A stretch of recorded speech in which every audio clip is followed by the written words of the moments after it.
রাসূল করিম সাল্লাল্লাহু তাআলা আলাইহি ওয়াসাল্লাম ফরমান খুল্লাতান, দুটো অভ্যাস এমন আছে লাম ইয়ামাল বিহিমা আবদুম মুসলিম, কোন মুসলমান এটা করবে না ইল্লা দাখালাল জান্নাহ, সোজা জান্নাতে চলে যাবে। এই দুটো বড় সহজ, তবে করনেওয়ালা মানুষের সংখ্যা অল্প।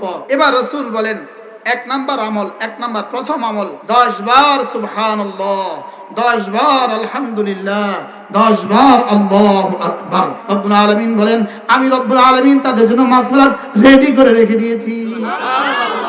আল্লাহর নবী বলেন ওয়াদালিকা 50 ওয়া 100 বিল লিসান, জবানে হবে 100 বার, অফিল মিজানে 500 ওয়া আলফুন, মিজানে উঠে যাবে 1,500 বার। একদিনে যদি হয় 1,500 বার, এক মাসে হবে 45,000 বার, সুবহানাল্লাহ। এক বছর হবে 5,40,000 বার, 20 বছর হবে 1,40,00,000 বার। এক মিনিটে জান্নাত, সাইয়্যিদাতুল নিসায়ে আহলিল জান্নাহ ফাতেমা, জান্নাতি মেয়েদের সর্দার কে? ফাতেমা রাদিয়াল্লাহু তাআলা আনহা। রাসূল করিম সাল্লাল্লাহু তাআলা আলাইহি ওয়াসাল্লাম হযরত ফাতেমা রাদিয়াল্লাহু তাআলা আনহা, ফাতেমাকে কি বললেন? ফাতেমা নিজেকে নিজে জাহান্নাম থেকে বাঁচাও, ফাতেমা নিজেকে নিজে জাহান্নাম থেকে বাঁচাও। আমি মুহাম্মদুর রাসূলুল্লাহ তোমার বাবা, একথা সত্য। আমি হাসান হোসেনের নানা, এটাও সত্য। আমি সাইয়্যিদুল আম্বিয়া মুহাম্মদুর রাসূলুল্লাহ, এটাও সত্য। যা বলবা সব ঠিক, লেকিন তোমাকে জাহান্নাম থেকে বাঁচাবার যোগ্যতা, তোমাকে জাহান্নাম থেকে বাঁচাতে আমি কথা দিতে পারি না। নিজেকে জাহান্নাম থেকে বাঁচাবার জন্য নিজে ঈমানের উপরে উঠো, নিজে ইসলামের উপরে উঠো, নিজে 10 সিফাতের উপরে উঠো। কি হয় জাহান্নাম থেকে বাঁচাতে পারে কোন বাবা? বলে না। মুহাম্মদুর রাসূলের চেয়ে বড় বাবা কে? কার বাবা? ফাতেমার বাবা কে? আর ফাতেমার চেয়ে দামি কোন রমণী পৃথিবীতে আসছে না আসবে? ফাতেমা কে? কার মেয়ে? মুহাম্মদুর রাসূলের মেয়ে। ফাতেমার আব্বা আমিরুল মুমিনিন, ফাতেমার স্বামী আমিরুল মুমিনিন, ফাতেমার দুই ছেলে আমিরুল মুমিনিন, ফাতেমার ফাতেমার দুলাভাই ওসমান, দুই বোনের জামাই দুলাভাই ওসমান আমিরুল মুমিনিন, ফাতেমার নানা আবু বকর আমিরুল মুমিনিন, ফাতেমার নানা ওমর আমিরুল মুমিনিন। কি ফাতেমার কয়জন আমিরুল মুমিনিন আছে? বুঝেন না কথা? সবই তো আমিরুল মুমিনিন। ফাতেমার সবই তো আমিরুল মুমিনিন। ফাতেমার বাবা, ফাতেমার নানা, ফাতেমার স্বামী, ফাতেমার সন্তানরা আমিরুল মুমিনিন। লেকিন রাসূল করিম সাল্লাল্লাহু আলাইহি ওয়াসাল্লাম ফাতেমা তোমাকে আমি জাহান্নাম থেকে বাঁচাবার কথা দিতে পারি না। হযরত আলী রাদিয়াল্লাহু তাআলা আনহু হযরত ফাতেমাকে পাঠালেন।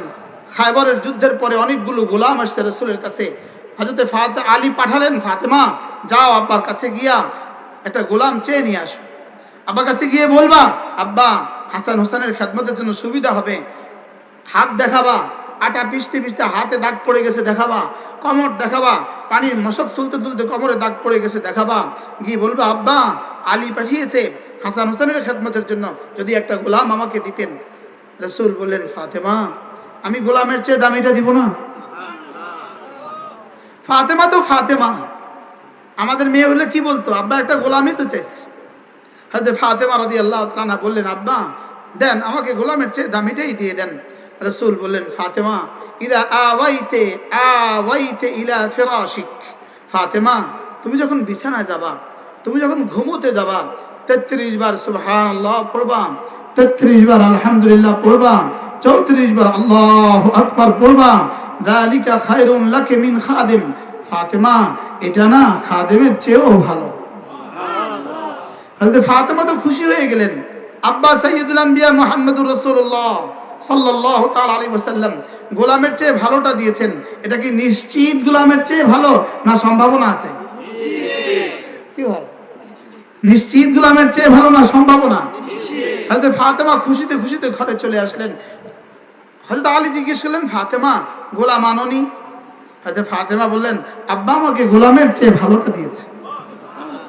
হযরত আলী বললেন ফাতেমা আব্বা তোমাকে গোলামের চেয়ে ভালোটা দিয়েছে, আমাকেও দিয়ে দাও, আমাকেও দাও।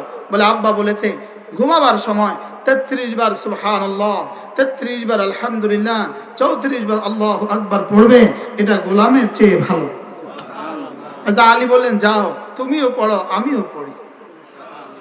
হযরত আব্দুল্লাহ ইবনে আব্বাস রাদিয়াল্লাহু তাআলা আনহু বলেন, এই হাদিসের পরে হযরত আব্দুল্লাহ ইবনে আব্বাস রাদিয়াল্লাহু তাআলা বলেন, যে কোনো মুসলমান রাত্রিবেলায় ঘুমাবার সময় 33 34 বার পরে ঘুমাবে, লাম ইয়াহতাজ ইলা খাদেম, সে জীবনে কখনো খাদেমের মুহতাজ হবে না। আল্লাহ তাআলা তাকে প্যারালাইসিস করে দিবে না, আল্লাহ তাআলা তাকে অসুস্থ করে খাদেমের মুহতাজ বানাবে না। তাকে বাথরুমে যেতে কারো হাত ধরে যেতে হবে না, তাকে জামা খুলতে কারো হাত ধরে খুলতে হবে না, কারণ মসজিদে যেতে হাত ধরে যেতে হবে না। লাম ইয়াহতাজ ইলা খাদেম, সে কখনো খাদেমের মুহতাজ হবে না। এই জন্যই হযরতে ফাতেমা রাদিয়াল্লাহু তাআলা আনহা রাসূলের ওফাতের 6 মাসের মধ্যে ইন্তেকাল হয়ে গেছে।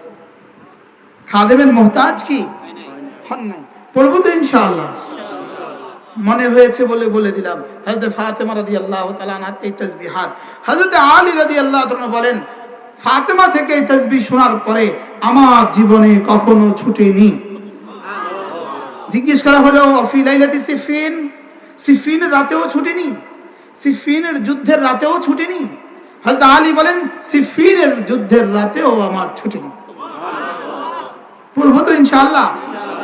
আরেক হাদিসে রাসূল করিম সাল্লাল্লাহু তাআলা আলাইহি ওয়াসাল্লাম ফরমান, খুল্লাতান, দুটো অভ্যাস এমন আছে, দুটো সিফাত এমন আছে, লাম ইয়ামাল বিহিমা আবদু মুসলিম, কোন মুসলমান এটা করবে না, ইল্লা দাখালাল জান্নাহ, সোজা জান্নাতে চলে যাবে।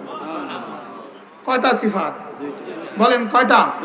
আল্লাহর নবী বলেন, হুমা ইয়াসির, এই দুটো বড় সহজ। ওয়া মা ইয়ামাল বিহিমা কালিল, তবে করনেওয়ালা মানুষের সংখ্যা অল্প। আমল বড় সহজ, তবে করনেওয়ালা মানুষের সংখ্যা কি? অল্প। এবার রাসূল বলেন, এক নাম্বার আমল, এক নাম্বার প্রথম আমল, 5 ওয়াক্ত নামাজের পরে 10 বার সুবহানাল্লাহ, 10 বার আলহামদুলিল্লাহ, 10 বার আল্লাহু আকবার। 5 ওয়াক্ত নামাজের পরে, বলেন 5 ওয়াক্ত নামাজের পরে 10 বার সুবহানাল্লাহ, 10 বার আলহামদুলিল্লাহ, 10 বার আল্লাহু আকবার। আল্লাহর নবী বলেন, ওয়াদালিকা 50 ওয়া 100 বিল লিসান, জবানে হয়ে যাবে 150 বার, জবানে হবে 150 বার। অফিল মিজানে 500 ওয়া আলফুন, মিজানে উঠে যাবে 1500 বার। জবানে কতবার? 150 বার। মিজানে কতবার? 1500 বার। একদিনে যদি হয় 1500 বার, এক মাসে হবে 45,000 বার। সুবহানাল্লাহ। এক বছর হবে 5,40,000 বার, 20 বছর হবে 1,40,00,000 বার। কি হয়? সময় কতক্ষণ নিবে ধারণা আছে আপনাদের? কতক্ষণ নিতে পারে? ঘড়ি দেন, ঘড়ি ধরেন। 11টা 30, 11টা কত?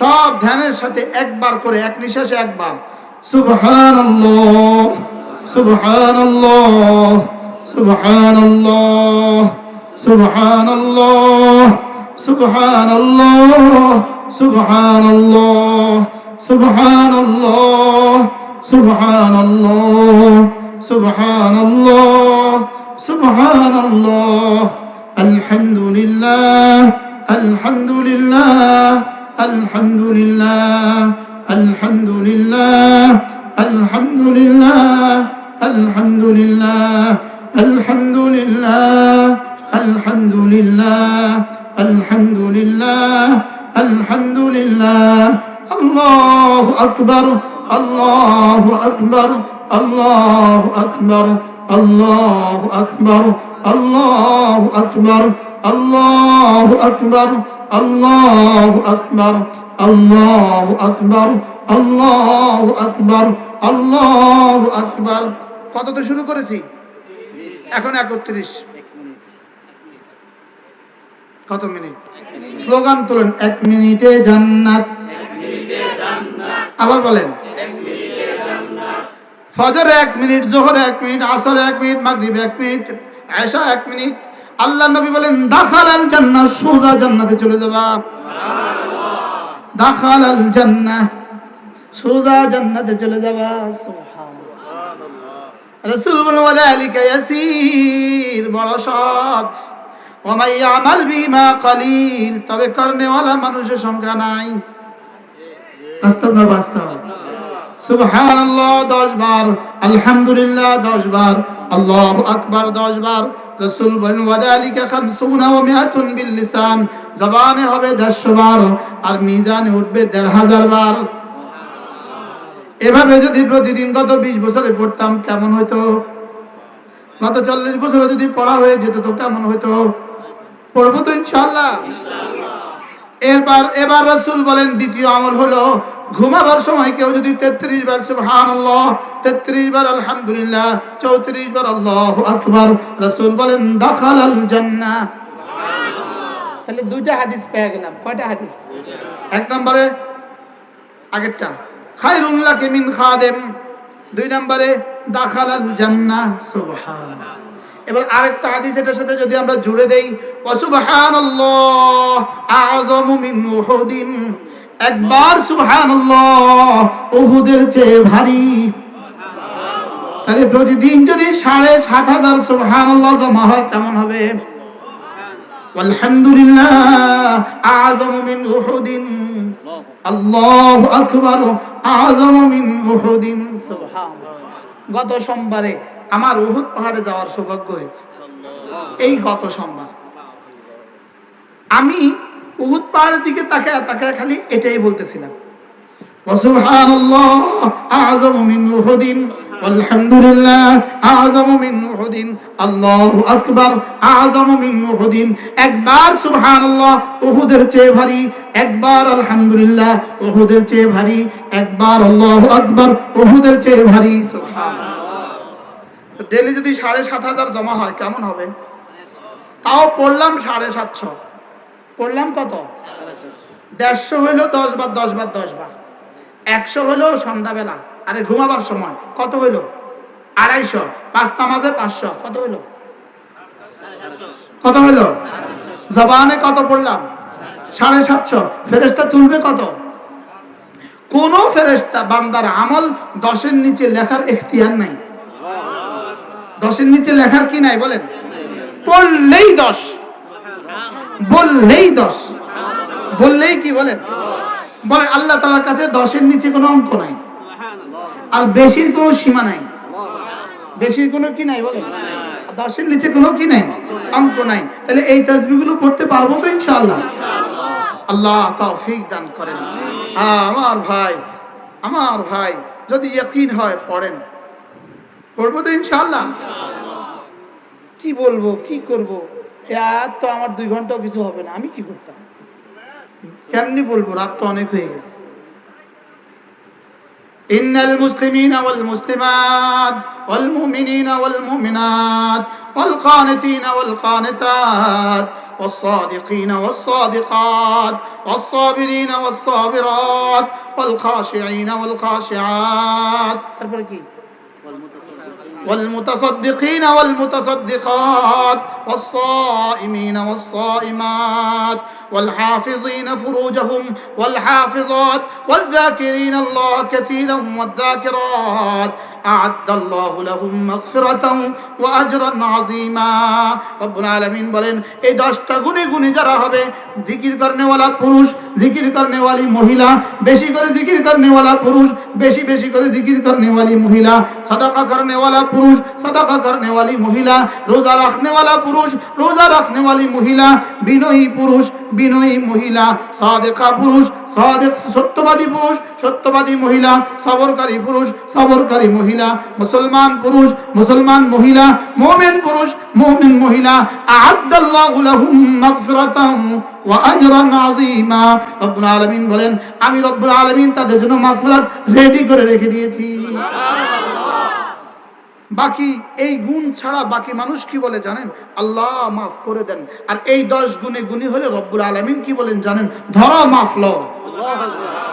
কি ভাই অন্যদের জন্য কি, অন্যরা কি বলে?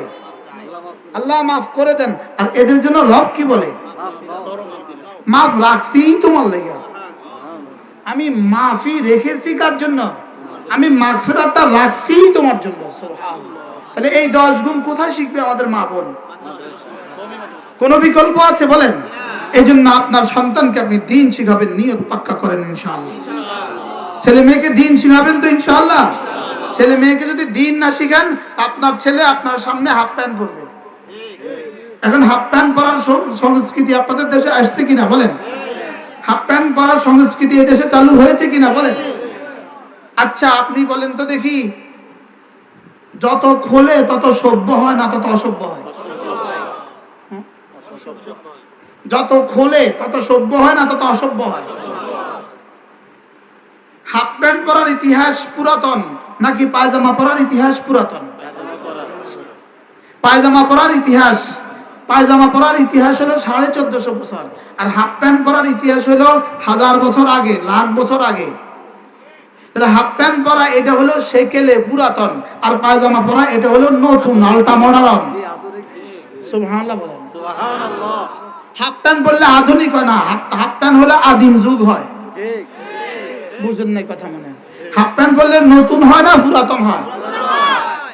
আমরা ছোটবেলায় পড়ি নাই চয়নিকের মধ্যে, সমাজ বিজ্ঞানের মধ্যে আদিম যুগের মানুষগুলো তাদের লজ্জাস্থান ঢেকে চলতো, পড়ছি কিনা বলেন? তাহলে বোঝা গেছে হাফ প্যান্ট পরা আদিম যুগের অভ্যাস। বুঝেন নাই কথা? হাফ প্যান্ট পরা কিসের অভ্যাস বলেন? আদিম যুগের অভ্যাস। আর ফুল প্যান্ট পরা নতুন, এটা আধুনিক। সুবহানাল্লাহ বলেন। এখন যারা হাফ প্যান্ট পরে নিজেদেরকে আধুনিক মনে করে, আসলে আধুনিক না বর্বর? কি ভাই, এই সভ্যতা কোত্থেকে আসলো এদেশে? কি ভাই, এটা যখন হাফ প্যান্ট পরা রাস্তায় দেখবেন বুঝবেন এটা গরিব, এটা ফকিরের ঘরের ফকিরের বাচ্চা ফকির, এটা ফুল প্যান্ট পরার টাকা নাই। এক্সকিউজ মি, আফওয়ান, মাফ করবেন আমাকে। এখান দিয়ে চুল দেখে এত বড়, এদিকে শেভ করে আছে কিনা? এটা আরো আদিম যুগের।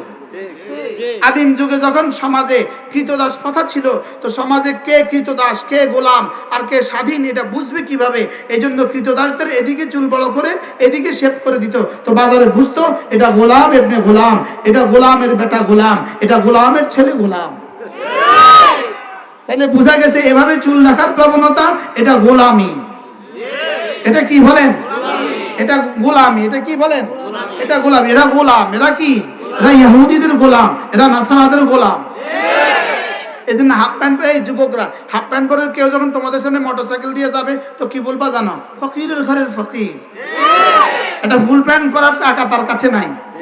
ও যখন হাফ প্যান্ট পরে যায় তো ও মনে করে ওর দিকে অনেকেই তাকায়, আসলে কুত্তাও তাকায় না। কুত্তাও লজ্জা পায়, কুত্তা কয় সে আর আমি as like this, ও আর আমি তো একই, আমারও কুত্তা ফুল প্যান্ট নাই ওরও নাই, আমারও প্যান্ট নাই ওরও নাই।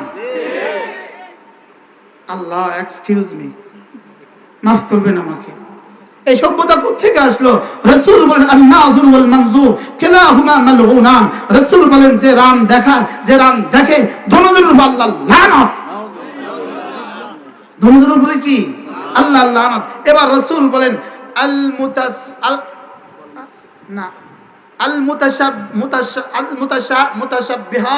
المتشبهات من النساء بالرجال والمتشبهين من الرجال بالنساء। যে নারীরা পুরুষের সাজে সাজে আর যে পুরুষ নারীদের সাজে সাজে, আল্লাহ রাসূল বলেন তাদের উপরে আল্লাহর লানত। চুলে বেনি পরে, চুলে ক্লিপ পরে, কি বলে আরো বলেন না, ব্যান্ড, কি ব্যান্ড বেল পরে, এরকম যুবক পাওয়া যায় কিনা? এদের উপরে আল্লাহর লানত, রাসূলের লানত, ফেরেশতাদের লানত। নাউজুবিল্লাহ বলে না?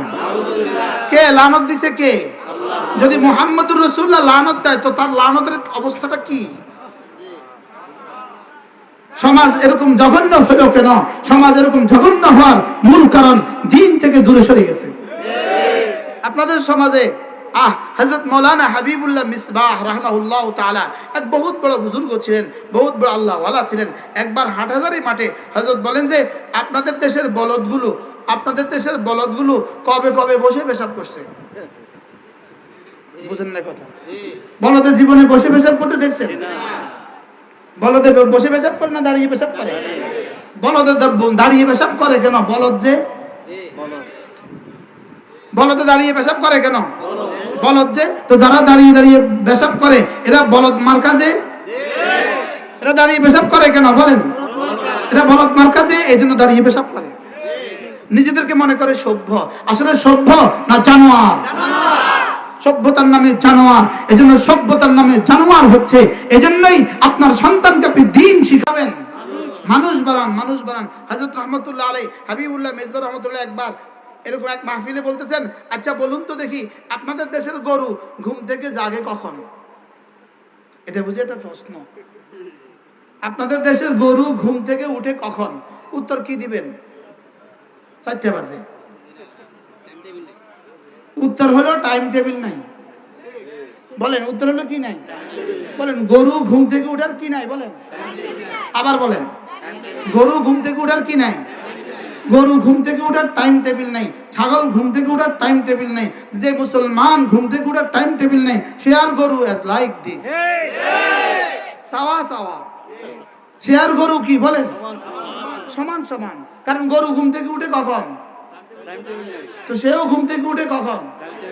টাইম টেবিল নাই। এবার হুজুর বলেন গরু ঘুম থেকে উঠে দুই প্রয়োজনে, আউটের প্রয়োজন আর ইনের প্রয়োজনে। গরু ঘুম থেকে উঠে কয় প্রয়োজনে? বলেন কি কি? আউট আর ইন, ঢুকাবার প্রয়োজনে আর বের করার প্রয়োজনে। যে যুবক আর যে মুসলমান শুধুই এই দুই প্রয়োজনে ঘুমে থেকে উঠে, এরা আর গরু বরাবর। আমরা কি গরু জানোয়ার হইতে চাই না মানুষ হইতে চাই? আল্লাহর কসম, দিন ছাড়া মানুষ হওয়ার কোন রাস্তা নাই। দিন ছাড়া মানুষ হওয়ার কি নাই? কোন রাস্তা নাই। দিন ছাড়া মানুষ হওয়ার কোন রাস্তা নাই। দিন ছাড়া সভ্য হওয়ার কোন রাস্তা নাই। দিন ছাড়া আপনার সন্তান হওয়ার কোন রাস্তা নাই। হাকিমুল উম্মত মুজাদ্দিদ মিল্লাত আশরাফানা আল্লাহ বারাকাতুহু তিনি বলতেন, কি মজার কথা বলতেন, যে বাচ্চা যে ছেলে আল্লাহ চিনে সে আব্বাও চিনে, যেই ছেলে আম্মা চিনে আল্লাহ চিনে সে আম্মাও চিনে। আমাদের হযরত মাওলানা মুফতি দেলোয়ার সাহেব দামাত বারাকাতুহু হুজুর বলেন, আল্লাহ লিখতে সরেয়া, আব্বা লিখতে সরেয়া, আম্মা লিখতে সরেয়া। কি হয়? তিনটা লিখতে কি? তিনটা লিখতে সরেয়া। হুজুর বলেন যে আব্বা আল্লাহ চিনে সে আব্বা চিনে, যে আল্লাহ চিনে সে আম্মাও চিনে। এজন্য কেমনি কথা বলতাম, সময় শেষ হয়ে যেতেছে।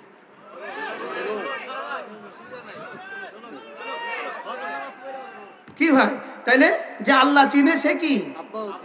আব্বাও চিনবে, আম্মাও চিনবে।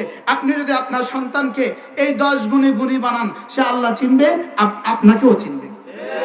এজন্য আপনি আপনার সন্তানকে দিন শিখালে প্রথম ফায়দা মুরাত্তাব হবে আপনার, প্রথম উপকার হবে আপনার, প্রথম লাভ হবে আপনার।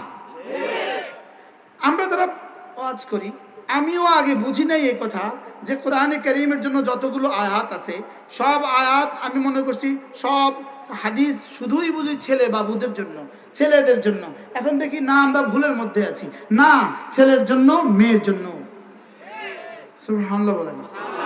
আমরা এতদিন মনে করছি যে যার ছেলেকে কোরআনে কারীম পড়াবে, তো হাসরের ময়দানে তার মাথায় নূরের টুপি দিবে। এখন দেখি না না, ভুল বলছি। যার ছেলেকে কোরআনে কারীম পড়াবে তার মাথায়ও হাসরের ময়দানে নূরের টুপি দিবে, আর যার মেয়েকে কোরআনে কারীম পড়াবে তার মাথায়ও দিবে। সুবহানাল্লাহ। কি ভাই ঠিক আছে কিনা বলো? আমরা না এতদিন একটু ভুল বুঝছি, হ্যাঁ? এই জন্য আমরা মহিলা মাছা এতদিন করি নাই, বুঝেন না? আমরা এতদিন মহিলা মাছা করলাম না কি লেগে? এই ভুলের কারণেই তো, এই বুঝের কারণে। অথচ রাসূল বলেন, মান ক্বারাআল কুরআন ওয়া আমিলা বি, মান ক্বারাআল কুরআন ওয়া আমিলা বি। যেই ছেলে কোরআনে কারীম পড়বে, যেই মেয়ে কোরআনে কারীম পড়বে, মানের মধ্যে দুটোটা আছে কিনা? আছে।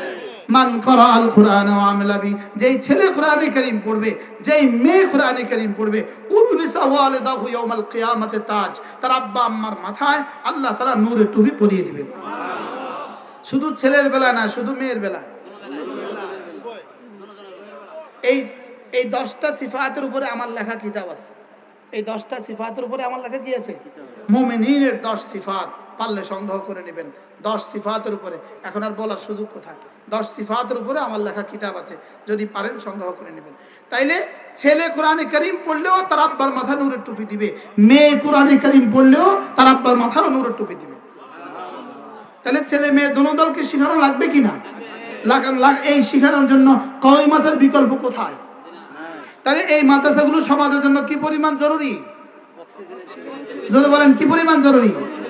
এই জন্য আল্লাহ তাআলা হালিমাতুস সাদিয়া মহিলা মাদ্রাসাকে আল্লাহ তাআলা কবুল করেন।